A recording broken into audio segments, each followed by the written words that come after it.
Como todos los primeros domingos de cada mes, hablamos justamente de cómo el enemigo ha intentado desde el principio, desde el Edén, engañar a la humanidad y cómo los seres humanos ya desde ese momento quedamos susceptibles a ser engañados. Somos fáciles de engañar y el diablo lo sabe, la parte triste.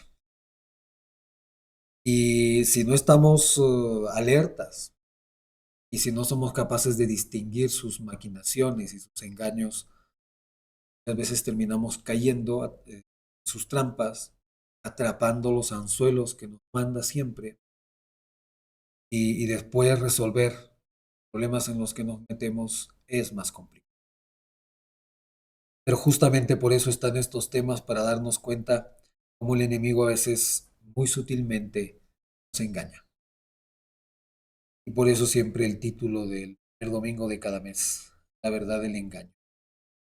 Recuerden que esta serie de temas están basados en en este versículo que digo siempre que es uno de los más tristes que están escritos en la Biblia, pero que expresa la radiografía de la humanidad.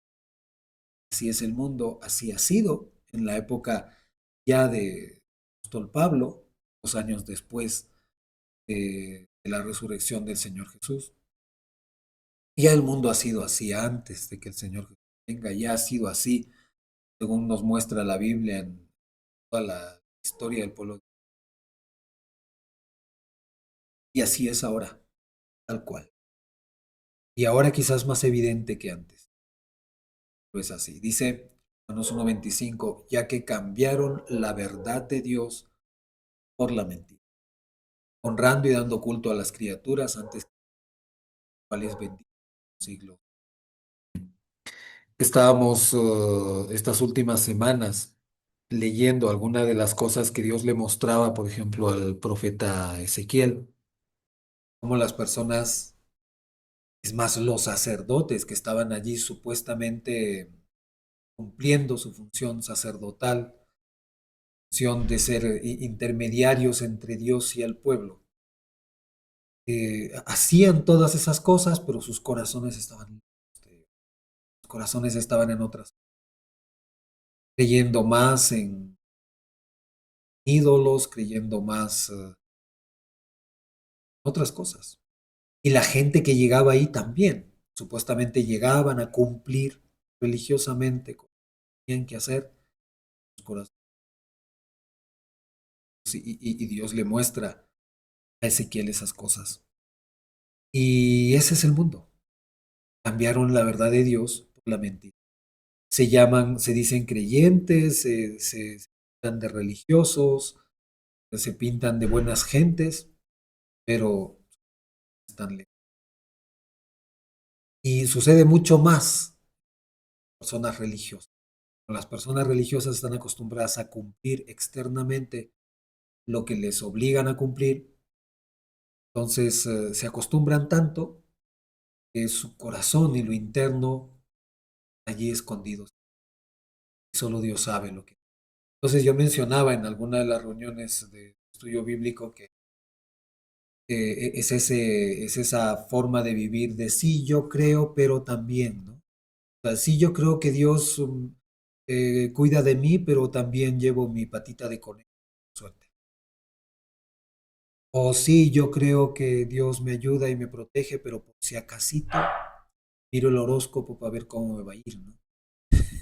Y cositas de esas que parecen tontas, pero que la verdad es que muestran cómo somos, en verdad, dentro preferimos antes que la verdad. Por eso digo que este versículo es muy triste, porque es la radiografía del cáncer que vive la humanidad siempre. Que vive así desde el jardín del Edén, cuando Eva y después Adán dejaron de oír a Dios, comenzaron a hablarle, terminaron. Entonces, por eso es que tenemos que estar siempre alertas, porque el enemigo no viene diciendo, bueno, te voy a mentir, así es que prepárate a ser engañado. No, así no se miente, ¿no? Se miente prácticamente como quien dice la verdad. Y ahí viene ese dicho de miente, miente, que algo queda. La pregunta de hoy es generosidad. ¿Qué tiene que ver esto con las mentiras? Pues vamos a verlo. Recuerden que siempre vemos, estamos yendo en la historia bíblica, en cronológico de la Biblia, estudiando lo que la Biblia dice y encontrando allí esos momentos, a veces claros y evidentes y a veces sutiles, como el que vamos a ver hoy, donde el enemigo detrás está metiendo cizaña, queriendo manipular las cosas y queriendo torcer las cosas, poner a las personas creen que quieren ser fieles a Dios haciendo como no deberían. Eso es lo que el enemigo quisiera. Primera de Samuel 30, del 21 al 25. Recuerden que antes de este pasaje, pasado, les iba a decir, no, el mes pasado, estuvimos hablando justamente de David y su gente, cuando todavía David no era rey. Es decir, ya era rey delante de Dios, pero todavía no era rey, no había asumido el pueblo de Israel, porque todavía Saúl estaba allí usurpando el poder, como muchos costumbres. Pero David estuvo prácticamente viviendo en territorio enemigo con su gente y llega un momento en que los filisteos se juntan para atacar al pueblo de Israel. Entonces dicen, pero ¿cómo David no nos va a ayudar? Porque él es del pueblo de Israel, así es. Están lejos. Y cuando regresan y se ponen por ahí ellos a, a pelear contra los filisteos, pero por la parte de atrás, casi casi por la retaguardia, sin que se... Pero cuando llegan al lugar donde ellos vivían, encuentran que habían sido saqueados, habían quemado todo y que se habían llevado sus...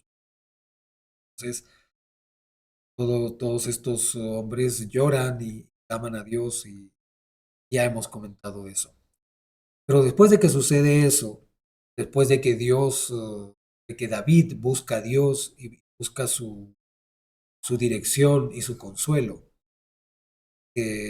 van a buscar a los malhechores, que era un pueblo que había ido contra ellos, y los encuentran y recuperan todo y encima les quitan parte de sus cosas. Y entonces, en esas épocas, los soldados cuando iban a batallas y tomaban, no sé, el ganado o las riquezas de las naciones que estaban, llamaban a eso botín de guerra.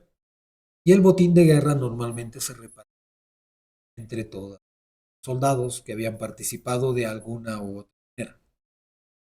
Pero ¿qué pasó aquí? Que mientras ellos iban a perseguir a estas personas que les habían saqueado, hubo un grupo que estaban desanimados, que estaban desalentados, sin fuerzas, que estaban cansados, estaban demasiado deprimidos, demasiado tristes, y no podían, no estaban en capacidad de enfrentar la situación. Y entonces a estas personas las dejaron por ahí, por el camino, les dijeron que se quedaran allí, que los demás, los que sí estaban con más ánimo de luchar y de pelear, seguían adelante. Y eso es lo que pasó. Y entonces, eh, eso es lo que sucede después. Lo voy a leer. Verso 21. Dice, y vino David a los 200 hombres que habían quedado cansados y no habían podido seguir a David, a los cuales habían hecho quedar en el torrente de Besor. Y ellos salieron a recibir a David y al pueblo que estaba. Y cuando David llegó a la gente, les saludó con paz. Miren la actitud de David. No estaba resentido porque no los habían dado, porque se quedaron allí, porque no quisieron esforzarse, porque no se sintieron valientes, porque no sintieron fuerzas, qué sé yo. No estaba enojado, los saluda tal cordialidad cuando regresan. Cuando regresan ya trayendo a sus esposas, a sus hijos y todo lo que habían recuperado, más el botín de guerra. Entonces todos los malos y perversos Miren cómo dice la palabra de Dios. Entonces, todos los malos y perversos de entre los que habían ido con David, a veces cuando leemos la Biblia pensamos que todas las personas son perfectas y que nosotros somos los únicos extraños. No, entre la gente de David, entre la gente de David, miren, entre el ejército que ya David estaba, estaba formando mientras huía de Saúl, había gente mala, había gente perversa. Y entre los valientes que siguieron con David y lograron vencer a estas personas que los habían, que habían llevado a sus mujeres y a sus niños y los habían saqueado, había gente mala y perversa, porque así es la humanidad. Entonces todos los malos y perversos de entre los que habían ido con David respondieron y dijeron, ¿por qué no fueron con nosotros? No les daremos del botín que hemos quitado, sino a cada uno su mujer y sus hijos, que los tomen y se vayan. ¿Sí? Yo no sé cuán malos y perversos somos, pero muchas veces hemos tomado y hemos decidido y hemos sentido y hemos querido reaccionar de esta manera. Algunas veces lo hemos hecho. Ah, no, tú no mereces esto porque no has sido, porque no te has esforzado, porque ¿eh? Las cosas van bien, que ya habían tenido una victoria, esas personas que no se habían esforzado junto con ellos, estuvieron allí esperando, también estaban tristes porque también habían llevado sus mujeres, porque también habían llevado a sus hijos, también habían llevado sus pertenencias y estaban tristes, pero no quisieron seguir adelante en la batalla. Y cuando regresan, aparece el corazoncito. Dice, ah, no, tú no te mereces. Ah, no, esto no es justo. Ah, no, ¿por qué tendría que darte? Ah, no, ¿por qué tengo que sonreírte? Ah, no, ¿por qué tengo que tratarte bien si tú me has tratado mal? ¿Alguna vez le ha pasado a usted? ¿Lo ha sentido por lo menos? ¿O ha tomado la decisión de, ah, no, yo, ¿qué pues? Sería injusto, no se lo merece. Y me gusta mucho que la palabra de Dios aquí diga así tan claramente. Entonces, los malos y perversos de entre los que habían ido con David respondieron y dijeron, porque no fueron con nosotros, no les daremos del botín que hemos dado, sino a cada uno su mujer y sus hijos. Los tomen y se vayan, malos y perversos. Y aquí hay una enseñanza interesante. Vemos a David que los saluda con cordialidad y a los malos y perversos que dicen, va, ¿por qué les vamos a dar a estos el premio de nuestro esfuerzo? Que se vayan con sus mujeres y sus niños y ya está, porque no es justo.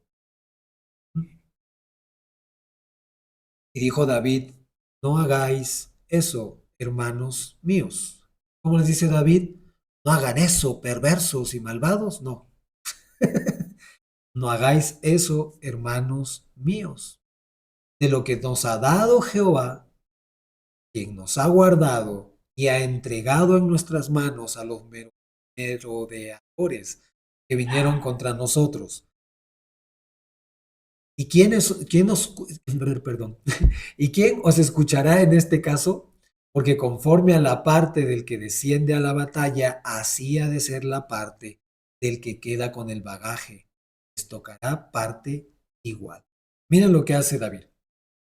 David dice, ¿acaso cuando salimos a la guerra, no hay un grupo de personas que se queda cuidando nuestros víveres, cuidando las carpas, cuidando el campamento, cuidando las ovejitas, las vaquitas? No vamos a ir con las ovejitas a pelear, ¿verdad? Se coge el caballo y las armas y el resto se queda. Y hay gente que se queda cuidando eso. ¿Acaso a ellos les toca su parte? El caso, ¿eh? Este grupo que se había quedado no se había quedado cuidando el bagaje, se había quedado porque no querían seguir adelante. Estaban deprimidos, porque estaban tristes, porque no tenían fuerzas, porque no se sentían lo suficientemente valientes. Se habían quedado allí. Pero sin embargo, David dice, bueno, si en una guerra normal, personas que se quedan cuidando el bagaje reciben también del botín, porque estos no. Entonces ahí vemos esa diferencia. David, cómo los mira y cómo los trata, gente malvada y perversa, y los llama hermanos míos, que quieren hacer justicia a su manera y no se dan cuenta de un detalle. Y el verso anterior es clarísimo porque aquí David en el verso 23 les dice algo que es importante y que nosotros, todo lo que logramos en la vida, aparentemente con nuestro esfuerzo, y digo aparentemente con nuestro esfuerzo, porque hay muchas veces que uno se esfuerza y no lo logra. No sé si a usted le ha pasado. De repente hace su mejor esfuerzo, no lo logra. Y hay veces que sí, y que bueno. Y hay veces que no se esfuerza tanto y también lo logra, porque así es la vida.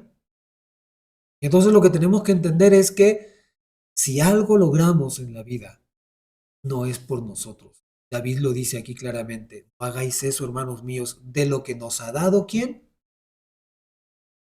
De lo que nos ha dado Dios. Y es Dios el que nos ha guardado. O sea, si estamos ahorita vivos, no es porque yo soy el Superman y por eso estoy vivo, no. Si hemos logrado esto y hemos salido airosos, es porque Dios lo ha permitido. ¿Sí? Y eso es lo que tenemos que entender. Todo, absolutamente todo, aún lo que parece que hemos logrado con nuestro propio esfuerzo, lo recibimos de Dios. Es Dios el que lo ha permitido. Es Dios el que lo ha hecho posible. Es Dios el que ha permitido que nuestro esfuerzo dé ese resultado. Porque podríamos haber dado más esfuerzo y no haber obtenido el resultado. Dios sí lo permite. Entonces, aquí David está diciendo, no, esto no es nuestro. Esto es de Dios. Y si Dios nos ha bendecido, todos merecen ser bendecidos. Todos, hasta los malos y perversos, hasta los miedosos, hasta los temerosos.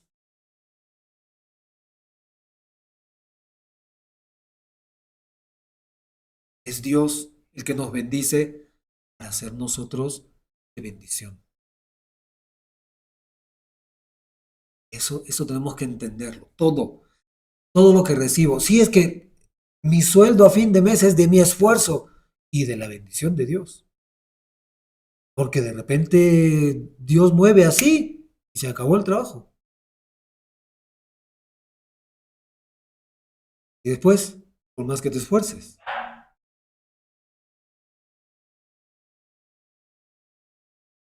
No, que yo me levanto cada mañana ahí a labrar la tierra y por eso, dale gracias a Dios que te puso.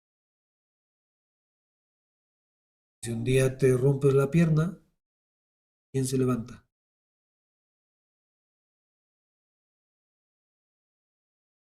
Dar un ejemplo, ¿no? ¿Sí? A veces una enfermedad te hace notar cosas que de alguna manera no te das cuenta, ¿no? El privilegio que uno tiene cuando está sano y cuando puede hacer cada día. Cuando las cosas se ponen difíciles, uno se da cuenta, uy, Señor, si no me ayudas, tú quieres. Pero tenemos que entender que es todo lo recibimos de Él y por tanto, ya lo dice claramente, de gracia nos ha sido dado, nosotros debemos dar, sí, igual. Porque Dios no dice, mira, yo te bendigo porque tu carita me gusta y a ti no te bendigo porque no me gusta tu cara. No. Dios no dice, bueno, yo te bendigo a ti porque tu apellido es buena, tienen buen apellido. Yo te bendigo porque tú eres perfecto y a los que no son perfectos. Dios es bueno y Dios muestra su amor a todos. Dios derrama su lluvia sobre todos, buenos y malos. Y hace que salga el sol sobre todos, buenos, malos, regulachos, de buen apellido, de apellido desconocido, de sin apellido, para Dios eso no tiene importancia. Dios bendice porque Él es bueno. Claro, a algunos la bendición de Dios es un jalón de orejas, pues es una bendición. O sea, tener a alguien que te jale las orejas y te regrese al camino es una bendición. A veces no lo entendemos, bendición. Pero la disciplina también es bendición. Antes los profesores nos podían disciplinar, ahora ya no les permiten disciplinar. Pena que se le haya quitado esa bendición. Que ser disciplinados es una bendición. Es una muestra de amor. Los padres disciplinan no por maldad, sino por amor.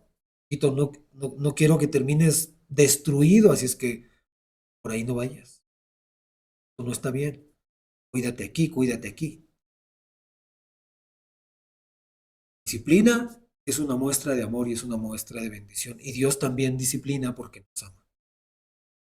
Y a veces nos bendice y a veces nos regala porque así es Padre que ama. Pero todo lo recibimos de Él. Y lo recibimos para nosotros bendecir a otros. Eso tenemos que verlo. Aquí David está dándoles esa lección a esas personas que aún tienen el corazón malvado.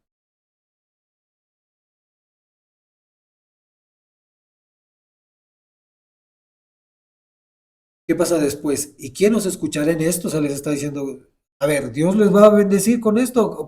¿A qué juez van a ir? Porque sí, los que se quedan con el bagaje reciben, porque estos no. En el verso 25 dice, desde aquel día en adelante fue esto por ley y ordenanza hasta hoy. Y esa es una norma que se ha cumplido por naciones. Hay un ejército, pasa eso. Los soldados están en el frente de batalla, pero hay otros que están donde les toca estar. De repente haciendo papeleo para solicitar cuánto armamento se necesita, para contar cuántos fallecidos hubo. Y esos no están en el frente de batalla, pero siempre han recibido la misma victoria. De eso se trata. Entonces, ¿qué tiene que ver esto con la generosidad? Pues Dios quiere que seamos generosos, pero el enemigo no. El diablo quiere que nos estemos diciendo, no es justo, no me parece, no se lo merece. Y eso es justamente lo contrario. Y aquí podemos ver los dos tipos de corazones, ¿no? El corazón generoso de David, son limpio, sano, buscando a Dios, dejándose guiar por Dios, no hizo ninguna de esas que no pensó de esa manera y no dijo ninguna de esas cosas. Y el corazón lleno de maldad, lleno de perversidad de esa otra gente que dijo, no es justo. ¿Y eso qué significa? Que para nosotros debería ser una señal. Cuando nuestro corazón comienza a decir, esto no es justo, tu corazón tiene un problema. Puede ser que el problema sea envidia, puede ser que el problema sea enojo, puede ser que el problema sea frustración, que te da esa sensación de injusticia. No importa cuál sea el problema. Si tú estás diciendo esto no me parece, no es justo, no se lo merece, tu corazón es el que está, tu corazón. Porque un corazón limpio dice, actúa generosamente, dice, claro que sí, aunque no se lo merezca. Así hace Dios con nosotros. Porque si no, imagínense, el mundo ya no existiría. Hace rato ya Dios hubiera mandado más de un meteorito a destruir la Tierra. Si lo hizo con los dinosaurios, yo no sé quién es más peligroso, si el dinosaurio o el ser humano. Capaces de comerse unos a otros, de destruirse unos a otros. Pero Dios es generoso. Y aunque la humanidad no lo merezca, Él sigue intentando decir, sigue dando oportunidad. Y eso es lo que nosotros tenemos. Y si nuestro corazón no es generoso, porque lamentablemente la generosidad, desde que el ser humano comenzó a escuchar la voz del enemigo, la generosidad no es muy natural. Hay personas que son generosas, sí, y bien por ellos, que lo sigan siendo. Pero hay personas que son generosas con propósito.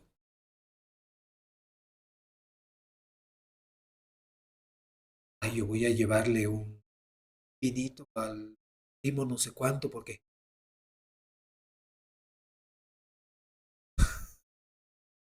soy generoso, pero por si acaso, ¿no? Por si acaso un día me ayude. Si es que resulta siendo congresista, entonces ahí me da una manito, así es que mejor le llevo su quesito. Qué generoso que eres. Eso no es generosidad, eso se llama, ¿qué se llama? Se llama chantaje, se llama manipulación, se llama coima. Y no está bien.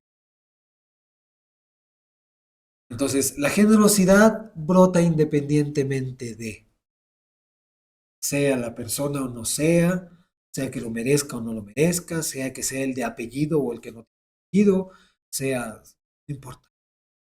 Generoso es generoso. Y esa es señal de un corazón que está libre, sin envidia, sin odio, sin enojo, sin resentimiento, sin ambición desmedida.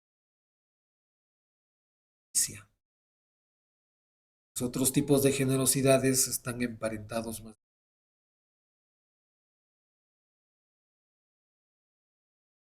para que me dé trabajo a mí, aunque no lo merezca. Y el que sí lo merece, ay, qué pena, ¿no?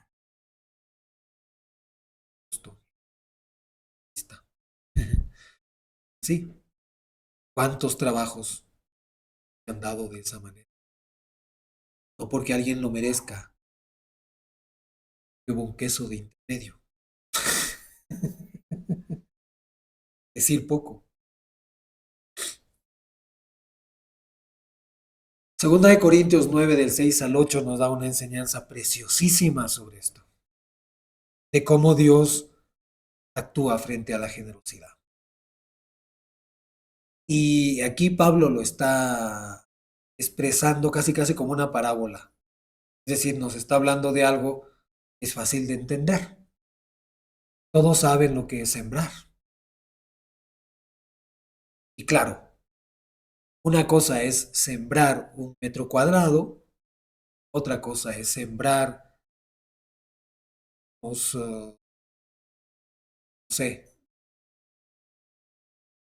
100 metros por 100 metros, y otra cosa es sembrar unas hectáreas.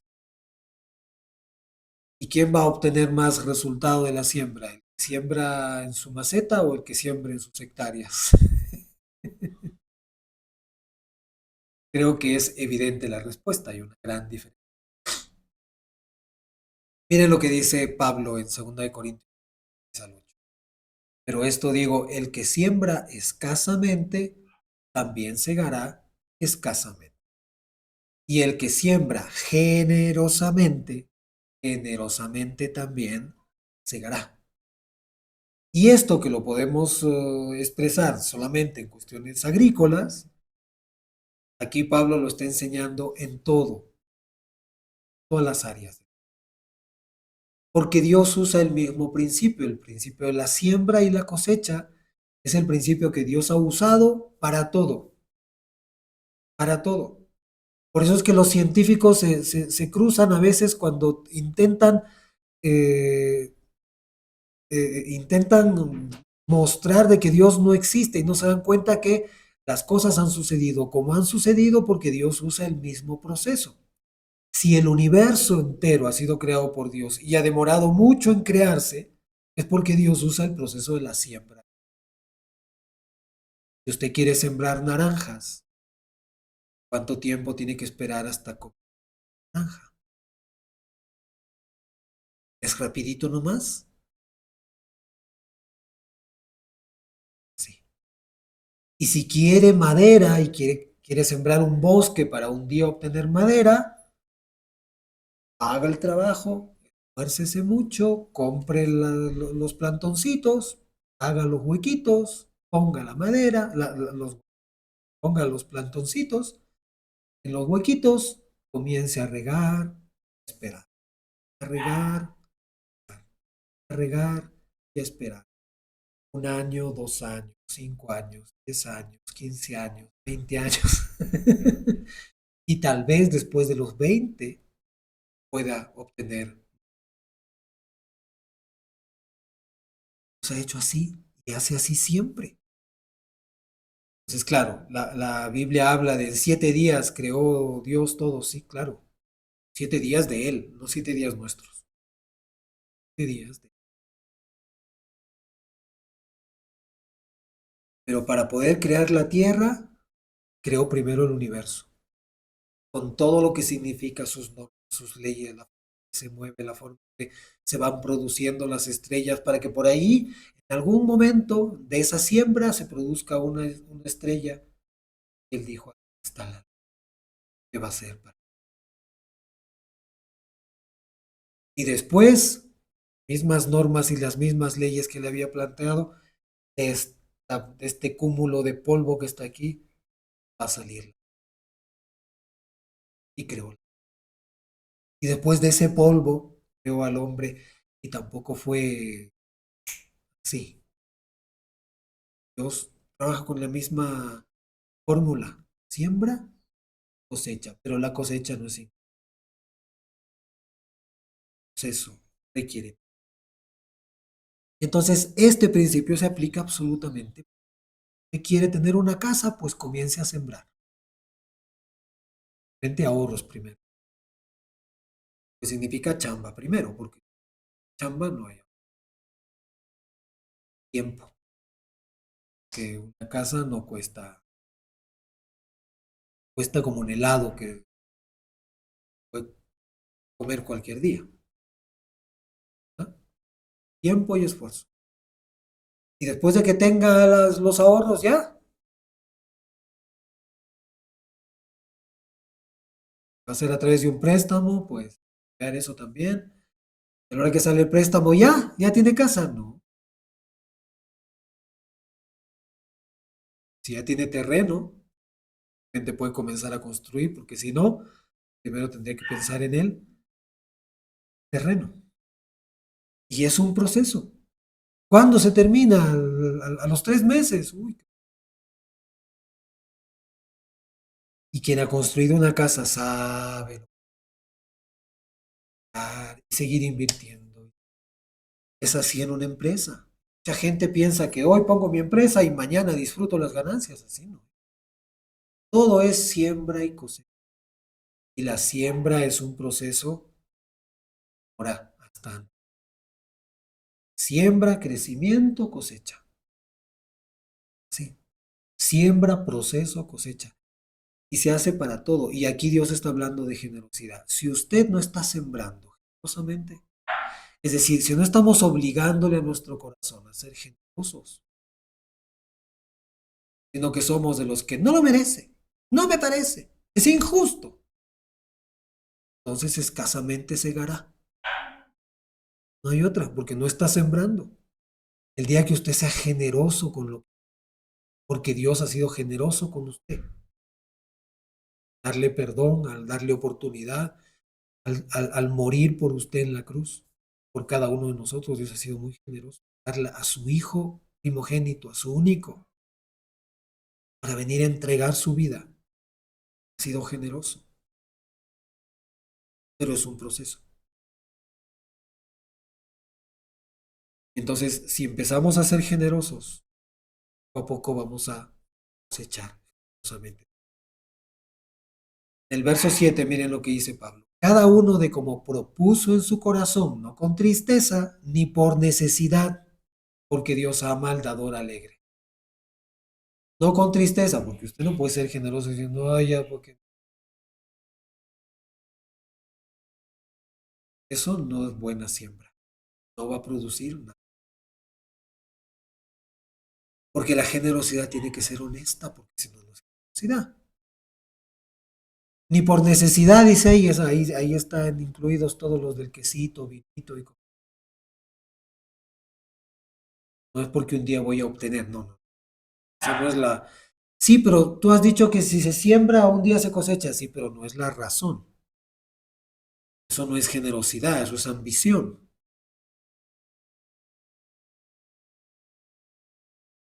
Ser generoso es como, sí, voy a sembrar un bosque, pero de repente yo no voy a tener esa madera. Alguien, y quizás no sé. Eso es ser generoso. No con tristeza ni por necesidad, porque Dios ama al dador alegre. Y es que la generosidad tiene que ser eso, tiene que ser honesta, tiene que ser alegre, tiene que ser pura desde el. David estaba siendo generoso con esto. La otra gente, los malvados, estaban siendo malvados. Y poderoso es Dios para hacer que abunde en vosotros toda gracia, a fin de que teniendo siempre todas las cosas, todo lo suficiente, abundéis para toda buena. Está hablando aquí Pablo de un principio. Hay que ser generosos. Y no es por obligación, es una actitud. Y no es solamente con el dinero, es con nuestra forma de vivir.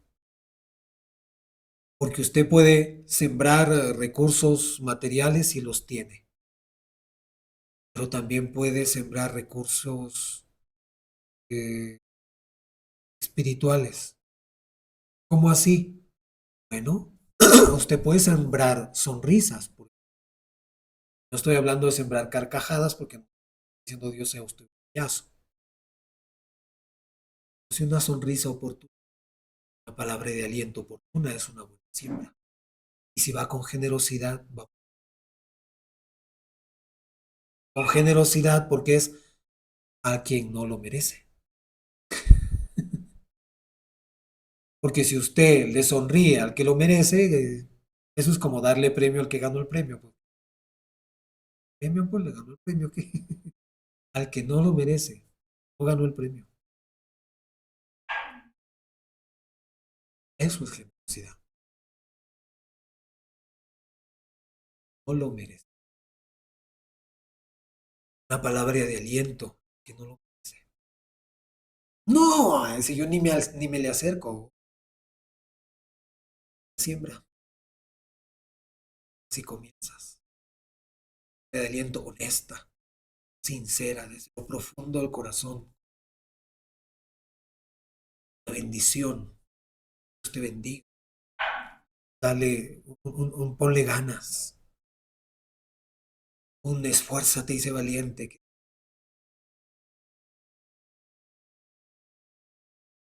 siembre cosechará. Y Dios se encargará, como dice allí, Dios se encargará de que tengamos las fuerzas, los recursos, las ganas, la paciencia. Dios se encarga, no, no, no tenemos que pujar para eso. Ay, no, es que yo bendecir a esta persona, no, eso sería como pujar demasiado. No, no necesitas pujar, necesitas ponerte en las manos de Dios, tener tu corazón en sus manos y decir, Señor, no sé yo, sé tú, sean tus palabras, lo que salga de mi corazón. Enséñame a ser generoso. Y aunque esta persona no lo merezca, pueda bendecirle, amar, pueda interceder por esta persona, a darle una palabra de agradecido, una sonrisa, de ánimo,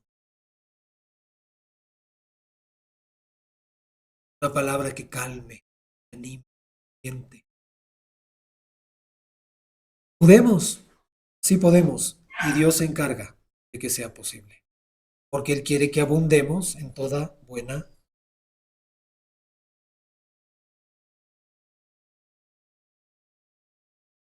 Así es que aprendamos la lección. La generosidad es una cualidad que debemos cultivar y es una señal de un corazón sano.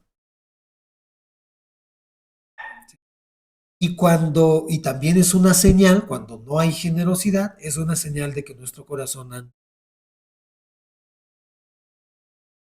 ¿Eh? Cuando vemos una persona necesitada, de repente una persona ahí pidiendo en la calle, meto mi dedo al bolsillo porque creo que 5 soles y 5 soles.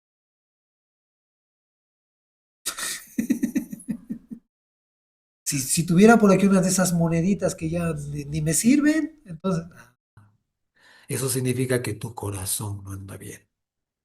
Y es una señal para ponerte delante de Dios y decirle, Señor, no está generoso mi corazón. Ayúdame, cámbiame. Y entonces dejamos de ser esas represas que queremos acumularlo todo para ser esos riachuelos que dejan fluir. Y se va el agua, pero llega otro. Si quiere Dios que sea nuestro. Vamos a orar. Padre precioso y maravilloso, te damos gracias por si reconocemos delante de ti, Señor, que nuestro corazón no es como tú quisieras que sea. Quizás está endurecido, Señor. Quizás hay egoísmo, quizás hay orgullo, envidia. Quizás está el corazón enojado, Señor. Quizás Dios del cielo no estamos siendo lo suficientemente generosos. Quizás hay avaricia. Quizás Dios del cielo, en nuestro corazón hay demasiada ambición y demasiada vanagloria, demasiado orgullo, demasiado egoísmo. Y estamos pensando solo en nuestro bien y en nuestro deleite personal. Nos olvidamos de pensar en sus necesidades. Padre Santo, queremos aprender a ser generosos porque es generoso con has sido, eres y seguirás siendo generoso porque eres tú. Nosotros queremos aprender a ser generosos, Padre. Sabemos que tienes que cambiar mucho en nuestros corazones, dar todo aquello que ha endurecido nuestros corazones, quizás desde pequeñito, sin darnos cuenta, hemos sido engañados para dejar de ser generosos, quizás sin mala intención, de alguna manera nos han influenciado así, Señor. Pero la verdad es que a veces nos cuesta ser generosos. Enséñanos a ser como David. Estuvo diciendo no lo merecen. No estuvo diciendo no es justo. Generoso. Que si seamos nosotros, Señor, de ti y delante de los hombres, vamos a ser generosos. Vamos a abrir nuestro corazón, que podamos bendecir, así como tú nos das, así como que podamos dar perdón, podamos dar aliento como tú nos animas,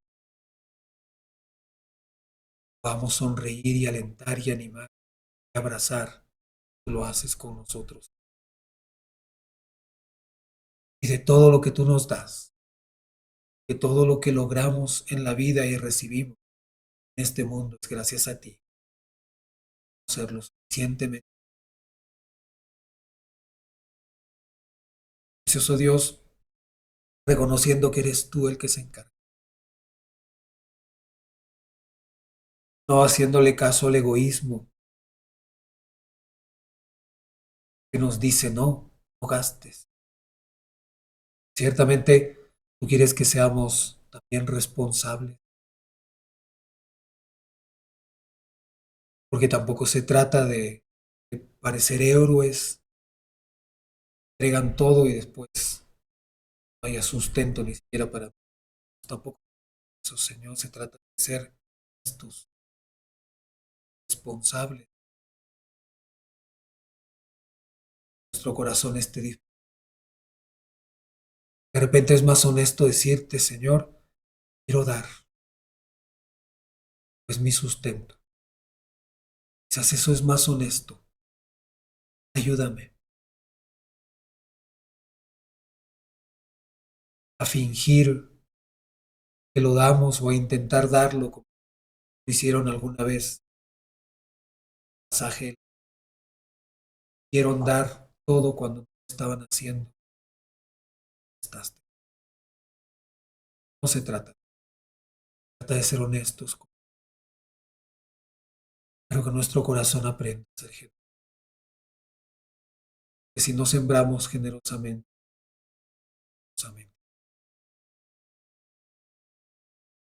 que si no somos fieles en lo poco, poco vamos a ser fieles en lo mucho. Enséñanos, Señor, a ser como tú quieres que seamos. Cambia en nuestro corazón lo que tenga que ser cambiado, Señor. Pero quita de nosotros esa maldad. Nos hace mirar a otros, ojos de reclamo, de juicio y que nos hace cerrar las puertas de nuestro corazón. Necesidad. No lo permita. Quita de nosotros. Enséñanos a ser generosos, Señor.